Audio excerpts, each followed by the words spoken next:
आज का पहला प्रश्न है कि सार्वभौमिक वयस्क मताधिकार के विकास के संदर्भ में निम्नलिखित कथनों पर विचार करें।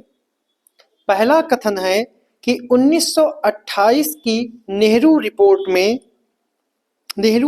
में 25 वर्ष से अधिक आयु के सभी पुरुषों महिलाओं को मतदान का अधिकार प्रदान करने की सिफारिश की गई थी।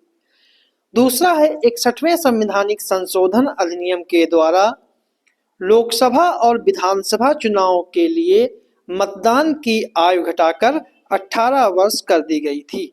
तो कौन सा इसमें कथन जो है वो सही है? ठीक है, केवल एक, केवल दो, दोनों या फिर दोनों नहीं। तो जो इसका सही जो आंसर है वो आपका है, इसका सही जो आंसर है वो आपका है बी ऑप्शन, केवल दो। मतलब कि दूसरा कथन सही है और पहला कथन जो है वो गलत है। ऐसा इसलिए है कि सार्वभौमिक मताधिकार का विचार भारतीय राष्ट्रवाद के मूल विचारों में निहित है। भारत के लिए अनौपचारिक रूप से संविधान तैयार करने का पहला प्रयास कॉन्स्टिट्यूशन ऑफ इंडिया बिल के नाम से 1895 में हुआ। इस पहले प्रयास में इसके लेखक ने घोषणा की थी कि प्रत्येक नागरिक अर्थात भारत में जन्मे व्यक्ति को देश के मामलों में भाग लेने और सरकारी पद हासिल करने का अधिकार है। और मोतीलाल नेहरू रिपोर्ट 1928 में नागरिकता की इस अवधारणा की पुष्टि करते हुए यह कहा गया कि 21 वर्ष की आयु प्राप्त करने वाले प्रत्येक व्यक्ति को, चाहे स्त्री हो या पुरुष, प्रतिनिधि सभा या संसद के लिए मतदान करने का अधिकार होगा। तो इसका सही जो इसलिए पहला कथन जो है वो गलत हो गया, जबकि दूसरा कथन जो है वो पूर्णतया सही है। ठीक है, कि 61वें संवैधानिक संशोधन 1988 के द्वारा, ठीक है, राज्य विधानसभा के चुनावों में और लोकसभा के चुनाव में मतदान की आयु 21 वर्ष से घटाकर 18 वर्ष कर दी गई और इसके लिए संविधान में अनुच्छेद 326 में संशोधन किया गया था, जो लोकसभा और विधानसभा के चुनाव से संबंधित है। 61वां संवैधानिक संशोधन 1988 जो है ये 1989 से लागू हुआ था। ठीक है, अगला प्रश्न है, भारत में ब्रिटिश शासन के दौरान पारित अधिनियमों में के संदर्भ में निम्नलिखित कथनों पर विचार करें। कि पहला है कि 1813 के चार्टर अधिनियम ने भारत के साथ व्यापार को सभी ब्रिटिश नागरिकों के लिए खोल दिया और 1833 के चार्टर अधिनियम ने चाय के व्यापार और चीन के साथ व्यापार पर ईस्ट इंडिया कंपनी के एकाधिकार को समाप्त कर दिया। तो कौन सा कथन जो है वो सही है? एक, केवल दो, एक और दो, दोनों, या फिर ना तो एक और ना ही दो। तो जो इसका सही जो आंसर है वो आपका है सी ऑप्शन। इसके दोनों कथन जो हैं वो पूर्णतया सही हैं, क्योंकि 1813 के चार्टर अधिनियम में कुछ महत्वपूर्ण बातें थी, जैसे कि व्यापारिक एकाधिकार की समाप्ति। इस अधिनियम ने भारत में व्यापार पर ईस्ट इंडिया कंपनी के एकाधिकार को समाप्त कर दिया, जिससे भारतीय बाजार में प्रतिस्पर्धा की अनुमति मिल गई। लेकिन ईस्ट इंडिया कंपनी के पास चीन और चाय के व्यापार पर एकाधिकार बनाए रखा गया। इसलिए पहला कथन जो है वो सही है। फिर क्षेत्र और राजस्व का प्रतिधारण, और इस अधिनियम में यह भी प्रावधान किया गया था कि ईस्ट इंडिया कंपनी अगले 20 वर्षों तक क्षेत्रों पर अधिकार बनाए रखेगी और राजस्व संग्रह करती रहेगी। और इसी अधिनियम ने बोर्ड ऑफ कंट्रोल की शक्तियों का और विस्तार किया गया, जिससे उसे ईस्ट इंडिया कंपनी के मामलों पर अधिक अधिकार और नियंत्रण प्राप्त हुआ। और इसी अधिनियम 1813 के चार्टर अधिनियम के द्वारा ही भारत की स्थानीय जनता के बीच साहित्य, शिक्षा, विज्ञान के प्रोत्साहन के लिए प्रतिवर्ष 1 लाख रुपए की राशि आवंटित की जानी थी। और इसी अधिनियम के द्वारा ईसाई मिशनरियों को भारत में आने और उनको धर्म प्रचार करने की अनुमति प्रदान की गई थी। ठीक है, जिससे ईसाई धर्म का प्रसार करना आसान हो गया था। ठीक है, अगला प्रश्न है अगर हम 1833 की बात करें कि 1833 का चार्टर अधिनियम जो था, इसमें भी कई मूलभूत परिवर्तन किए गए थे, जैसे कि प्रशासनिक निकाय में परिवर्तन। इस अधिनियम ने भारत में कंपनी की व्यावसायिक गतिविधियों को समाप्त कर दिया, जिसमें चाय के व्यापार पर भी एकाधिकार शामिल था। मतलब कि 1813 में व्यापारिक एकाधिकार तो समाप्त किया गया था, लेकिन चाय और चीन के साथ व्यापार समाप्त नहीं किया गया था। लेकिन 1833 के चार्टर अधिनियम में चाय के व्यापार का एकाधिकार भी समाप्त कर दिया गया। इससे कंपनी की प्राथमिक भूमिका को व्यापार से शासन की ओर स्थानांतरित कर दिया गया। जो ईस्ट इंडिया कंपनी व्यापार के साथ साथ शासन भी करती थी, अब उसको व्यापार से उठाकर सीधे शासन की ओर शिफ्ट कर दिया गया। इसलिए दूसरा कथन जो है वो सही है। अगला प्रश्न है, निम्नलिखित नेतृत्वकर्ताओं पर विचार करें, जिसमें तारकनाथ दास, लाला हरदयाल, करतार सिंह सराभा और रास बिहारी बोस उपयुक्त में से किसने गदर आंदोलन से संबंधित थे? गदर आंदोलन से संबंधित थे, ये बताना है। केवल एक, केवल दो, दोनों, तीनों या फिर सभी चारों। तो जो इसका सही जो आंसर है वो आपका है डी ऑप्शन, सभी चारों। तारकनाथ दास, लाला हरदयाल, करतार सिंह सराभा और रास बिहारी बोस सभी जो हैं वो गदर आंदोलन से संबंधित है। गदर आंदोलन की जो शुरुआत है वो 1913 में हुई थी और ये उत्तरी अमेरिका महाद्वीप में हुई थी। इन्होंने एक साप्ताहिक समाचार पत्र गदर निकाला, जिसका मुख्यालय सैन फ्रांसिस्को में था और गदर का अर्थ होता है विद्रोह। इसी के तहत क्रांतिकारी गतिविधियों के संचालन के लिए पहले के कार्यकर्ताओं ने वैंकूवर में स्वदेश सेवक गृह और सिएटल में यूनाइटेड इंडिया हाउस की स्थापना की। जीडी कुमार ने वैंकूवर में स्वदेश सेवक गृह की स्थापना की और स्वदेश सेवक नामक एक पत्रिका शुरू की, जो गुरुमुखी में प्रकाशित होती थी। सिएटल में यूनाइटेड हाउस की स्थापना जो है 1910 में जीडी कुमार और तारकनाथ दास ने की थी। गदर पार्टी के पीछे प्रेरक के रूप में लाला हरदयाल, रामचंद्र, भगवान सिंह, करतार सिंह सराभा, बरकतुल्ला और भाई परमानंद थे। गदर आंदोलन का जो नेतृत्वकर्ताओं के का मुख्य उद्देश्य जो था वो था भारत में विद्रोह शुरू करना। 1914 में नेतृत्व की कमी के बाद बंगाल के क्रांतिकारियों ने भी आंदोलन में भाग लिया।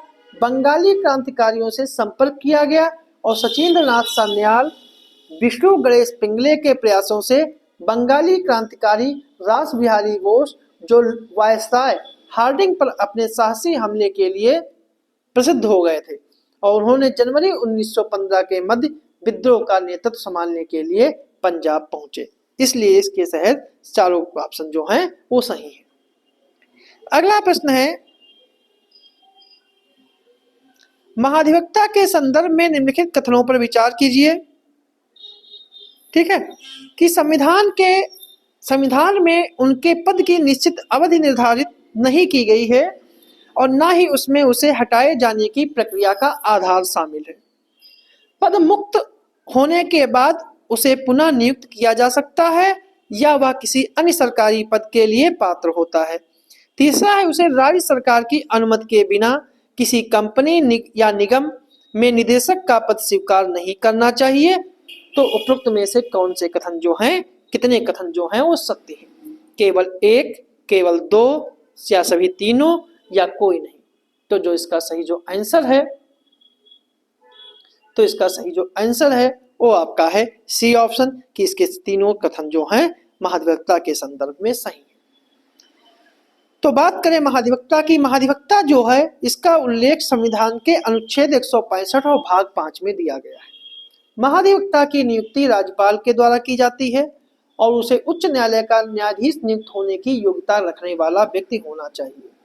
उसे भारत का नागरिक होना चाहिए और उसे 10 वर्षों तक न्यायिक पद धारण करने का या उच्च न्यायालय में 10 वर्षों तक वकालत करने का अनुभव होना चाहिए। संविधान के तहत महाधिवक्ता के पद की निश्चित अवधि निर्धारित नहीं की गई है और न ही इसमें उसे हटाए जाने की प्रक्रिया और आधार शामिल है। इसीलिए पहला कथन जो है वो सही है। महाधिवक्ता जो है वह राज्य के राज्यपाल के प्रसाद पर्यंत पद धारण करता है। इसका अर्थ यह है कि राज्यपाल द्वारा उसे किसी भी समय हटाया जा सकता है। संविधान में महाधिवक्ता के वेतन और भत्तों का भी निर्धारण नहीं किया गया है। उसके वेतन और भत्तों का निर्धारण राज्यपाल के द्वारा किया जाता है। यह एक पूर्णकालिक पद नहीं है, वह निजी कानूनी प्रैक्टिस कर सकता है। पद से मुक्त होने के बाद महाधिवक्ता को पुनः नियुक्त किया जा सकता है यदि वह किसी अन्य सरकारी पद के लिए पात्र होता है। तो दूसरा कथन जो है भी सही है। अगर तीसरे कथन की बात करें कि हितों और टकराव की जटिलताओं को रोकने के लिए महाधिवक्ताओं पर कुछ सीमाएं निर्धारित की गई। मतलब कि अगर महाधिवक्ता सरकार की तरफ से किसी मामले की पैरवी कर रहा है तो उसी मामले में वह किसी अन्य संस्था या किसी व्यक्ति को सलाह नहीं दे सकता। अगर कोई व्यक्ति महाधिवक्ता नियुक्त है तो महाधिवक्ता को राज्य सरकार के विरुद्ध कोई सलाह नहीं देनी चाहिए या फिर उसका विश्लेषण नहीं करना चाहिए। दूसरा जो शर्त सीमाएं हैं कि वह उन मामलों में सलाह या विश्लेषण नहीं करना चाहिए जिनमें उसे राज्य सरकार की ओर से पेश होने या फिर सलाह देने के लिए कहा गया हो और महाधिवक्ता को राज्य सरकार की अनुमति के बिना आपराधिक अभियोजन के आरोपी व्यक्ति का बचाव नहीं करना चाहिए। उसे राज्य सरकार की अनुमति के बिना किसी कंपनी या निगम में निदेशक का पद स्वीकार नहीं करना चाहिए। इसलिए तीनों कथन जो हैं वो सही है। अगला प्रश्न है, भारत के स्वतंत्रता संग्राम के संदर्भ में निम्नलिखित में से कौन सा खुदाई खिदमतगार का सर्वश्रेष्ठ वर्णन करता है? पहला ऑप्शन है, यह ब्रिटिश शासन के विरुद्ध एक हिंसक गतिविधियों पर केंद्रित एक क्रांतिकारी समूह था। यह उत्तर पश्चिम सीमांत प्रांत में एक अहिंसक आंदोलन था। यह सविनय अवज्ञा आंदोलन के दौरान बंगाल में एक किसान विद्रोह था और यह पंजाब में एक मुस्लिम सामाजिक सुधार आंदोलन था। तो कौन सा कथन जो है वो सही है? तो जो इसका सही जो आंसर है वो आपका है बी ऑप्शन, या उत्तर पश्चिमी सीमांत प्रांत में एक अहिंसक आंदोलन था। खुदाई खिदमतगार यानी सर्वेंट ऑफ गॉड अथवा लाल कुर्ती के नाम से इन्हें जाना जाता है। ब्रिटिश भारत में एक अहिंसक प्रतिरोध आंदोलन था। इसके अंतर्गत पश्तूनों की स्वतंत्रता और ब्रिटिश दमन के अंत के लिए संघर्ष किया गया था। उत्तर पश्चिमी सीमांत प्रांत में किए गए इस आंदोलन का नेतृत्व अब्दुल गफ्फार खान ने किया था। ठीक है। खुदाई खिदमतगार के सदस्य संगठित थे और पुरुष वर्दी के रूप में लाल कुर्ती पहनते थे जो उनकी पहचान का प्रतीक था, जबकि महिलाएं काले वस्त्र पहनती थी। खुदाई खिदमतगार ने विभाजन का विरोध किया, जिसे कई लोगों ने इस रूप में देखा कि यह आंदोलन स्वतंत्र पाकिस्तान राष्ट्र के निर्माण के पक्ष में नहीं था। अब्दुल गफ्फार खां की बात करें तो अब्दुल गफ्फार खां का जन्म 1890 और मृत्यु 1988 में हुई थी। ये महात्मा गांधी के अनुयायी थे और इन्हें सीमांत गांधी कहा जाता है। खान अब्दुल गफ्फार खां ने गांधी जी से मुलाकात की और 1919 के रॉलेट एक्ट के विरुद्ध आंदोलन के दौरान राजनीति में प्रवेश किया, जिसमें राजनीतिक असंतुष्टों को बिना किसी मुकदमे के कारावास की अनुमति दी गई थी। 1921 में गफ्फार खां को जिला खिलाफत कमेटी का अध्यक्ष चुना गया।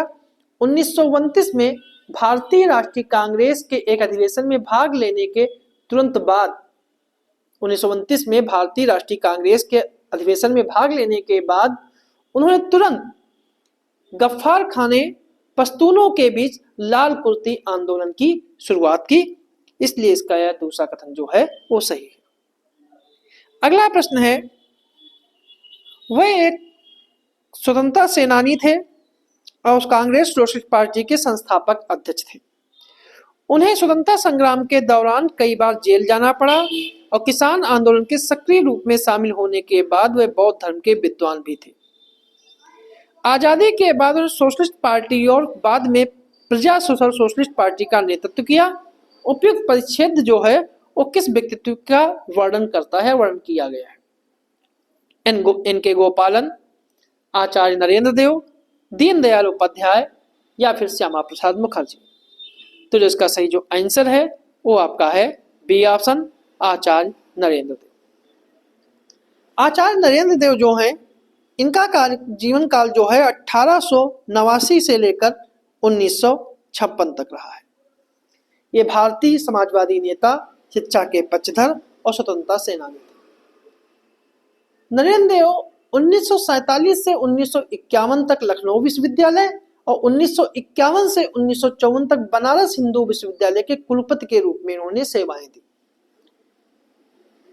नरेंद्र देव एक स्वतंत्रता सेनानी और भारत में कांग्रेस सोशलिस्ट पार्टी के संस्थापक अध्यक्ष थे। आजादी के बाद आचार्य नरेंद्र देव ने सोशलिस्ट पार्टी का नेतृत्व किया। बाद में 1956 में अपनी मृत्यु तक प्रजा सोशलिस्ट पार्टी का नेतृत्व किया। राजीव गांधी जो प्रधानमंत्री बने, उन्होंने नरेंद्र देव को भारत के महानतम सपूतों में से एक बताया और कहा कि राष्ट्र उनका अत्यधिक ऋणी है। उनको सम्मान देते हुए 1975 में उत्तर प्रदेश सरकार ने उत्तर प्रदेश में नरेंद्र देव कृषि एवं प्रौद्योगिकी विश्वविद्यालय का नाम उनके नाम पर रखा। ठीक है। अगला प्रश्न है कि निम्नलिखित में से विचार कीजिए, रक्षा उपकरण और विवरण की पुष्पक, उग्रम, तपस। तो इसमें कौन से युग्म जो हैं सही सुमेलित हैं? केवल एक, केवल दो, तीनों या कोई नहीं? अगर हम इसकी सबसे पहले हम बात करते हैं कौन सा सही है, तो सही जो है तपस, ए ऑप्शन जो है, केवल एक ऑप्शन का जो है वो सही है, क्योंकि तपस जो है एक यूएवी यानी एक टोही विमान है। ठीक है। और यह एक ड्रोन है जिसे डीआरडीओ ने विकसित किया है, तपस में लिथियम आयन बैटरी का उपयोग किया गया है। उग्रम जो है,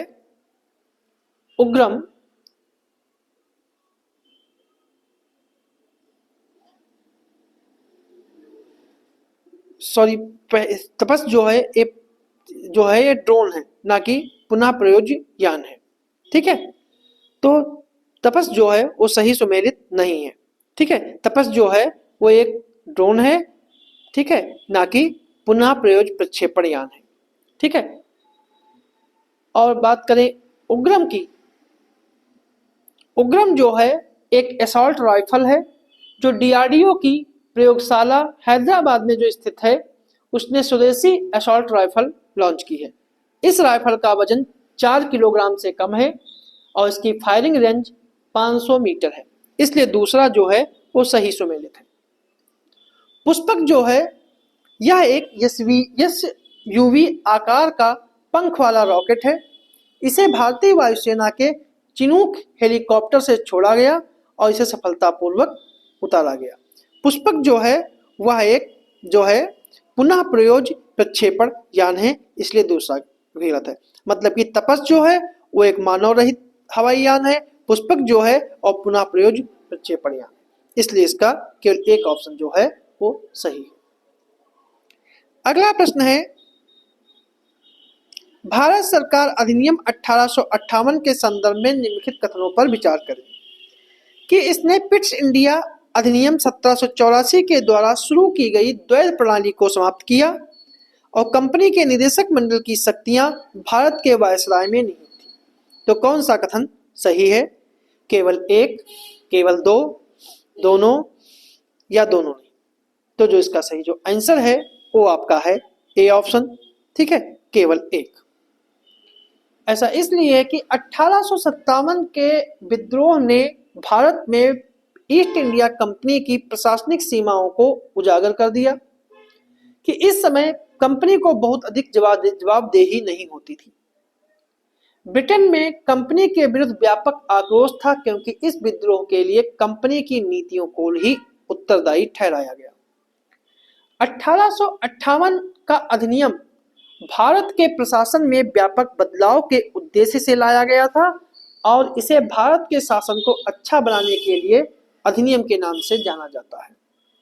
इसे अधिनियम के द्वारा एक राज्य सचिव और 15 सदस्यों वाली एक परिषद के माध्यम से ब्रिटिश ताज के नाम पर किया जाना था।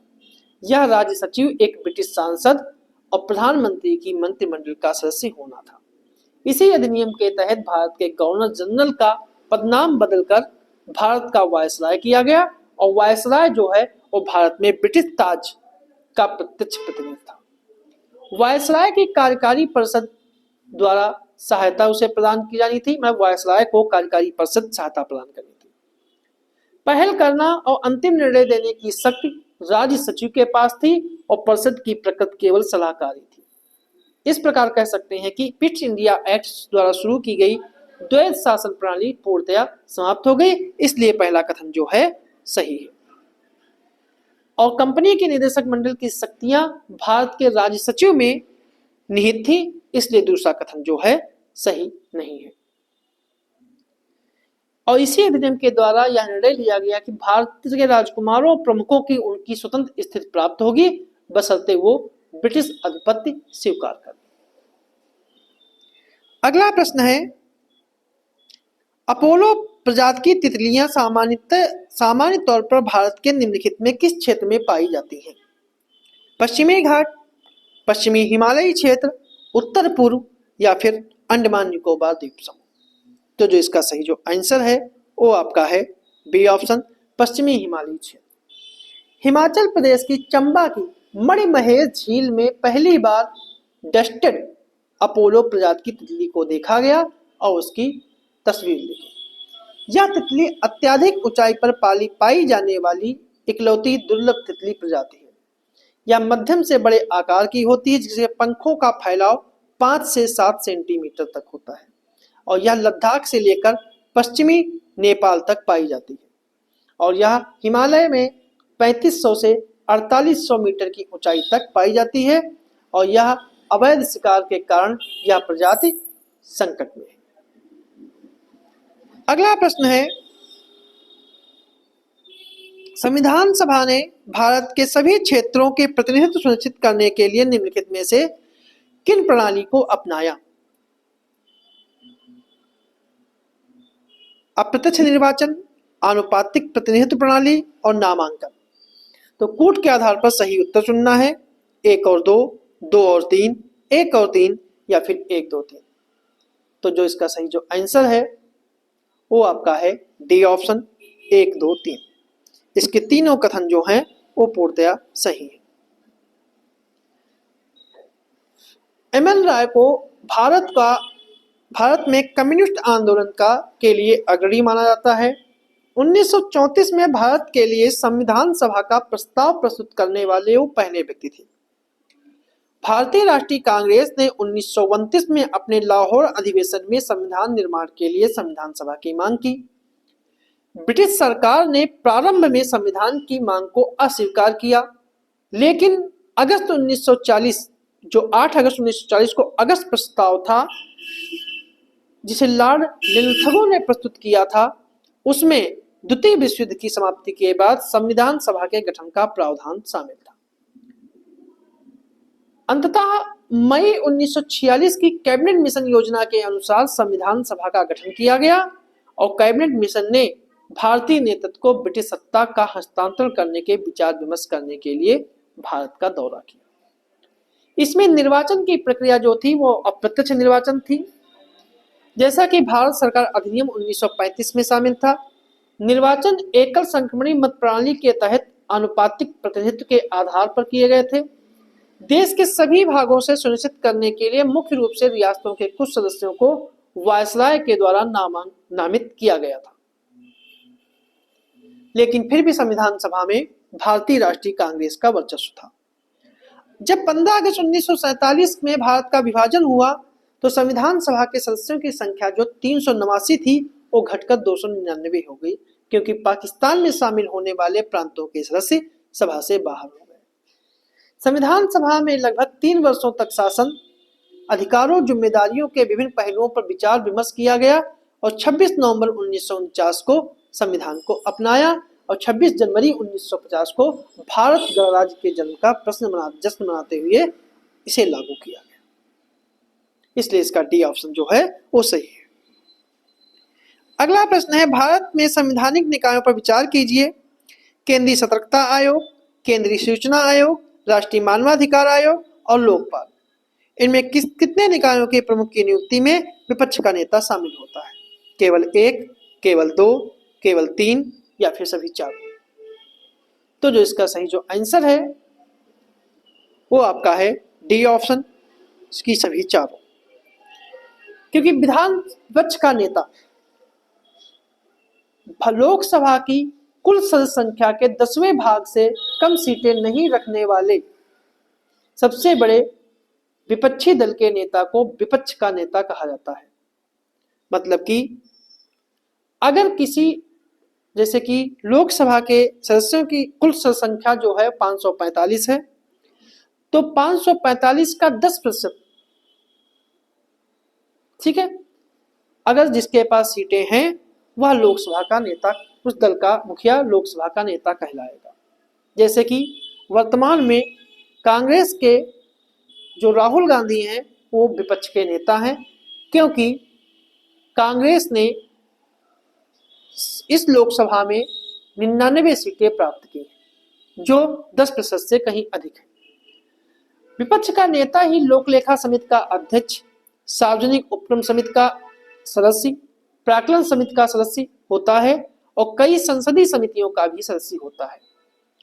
केंद्रीय सतर्कता आयुक्त और अन्य सतर्कता आयुक्तों की नियुक्ति भारत के राष्ट्रपति के द्वारा एक उच्च अधिकार प्राप्त समिति की सिफारिशों पर की जाती है।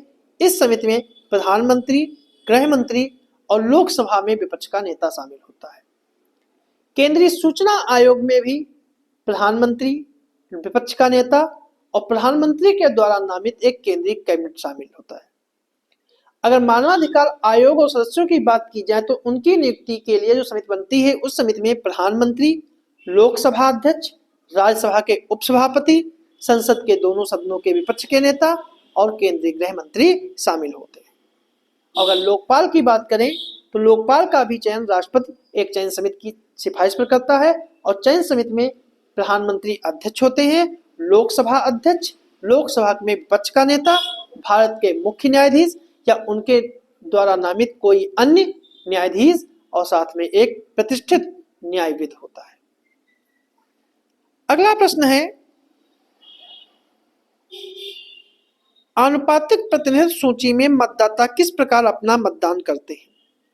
वह केवल व्यक्तिगत उम्मीदवारों के लिए ही मतदान करते हैं, वह राजनीतिक दलों के लिए मतदान करते हैं, वह उम्मीदवारों को वरीयता क्रम से श्रेणीबद्ध करते हैं या फिर वह राजनीतिक दलों और व्यक्तिगत उम्मीदवारों दोनों के लिए मतदान करते हैं? तो इसका सही जो आंसर है वो आपका है बी ऑप्शन, वह राजनीतिक दलों के लिए मतदान करते हैं। अगला प्रश्न है कि कभी कभी सुर्खियों में रहने वाले मोह, जुज और बुलबुली संबंधित है। मोह, जुज और बुलबुली क्या है? असम में पारंपरिक मवेशी और पक्षी पालन की प्रथा, असम में कृषि उत्सव के दौरान किए जाने वाले अनुष्ठान, असम में पारंपरिक पशु लड़ाई के आयोजन से या असम के लोकप्रिय लोक नृत्य से? तो इसका सही आंसर क्या है? तो इसका सही जो आंसर है वो आपका है सी ऑप्शन, असम में पारंपरिक पशु लड़ाई के आयोजन से। अभी हाल ही में people for ethical treatment of animals ने गुवाहाटी उच्च न्यायालय में भैंस और बुलबुल की लड़ाई की प्रथाओं को के विरुद्ध चुनौती दी है। ये लड़ाइयाँ असमिया शीतकालीन फसल उत्सव माघ बिहू से जुड़ी हुई लोक संस्कृति का हिस्सा है। मोहजुज जो है वो असम में आयोजित होने वाली एक पारंपरिक भैंस की लड़ाई है और बुलबुली जो है वो असम में आयोजित की जाने वाली एक पारंपरिक पक्षी लड़ाई है। इस पारंपरिक लोक संस्कृति का आयोजन हाल ही में 9 वर्ष के प्रतिबंध के बाद जनवरी 2024 में किया गया। तो ये थे हमारे आज के कुछ महत्वपूर्ण प्रश्न।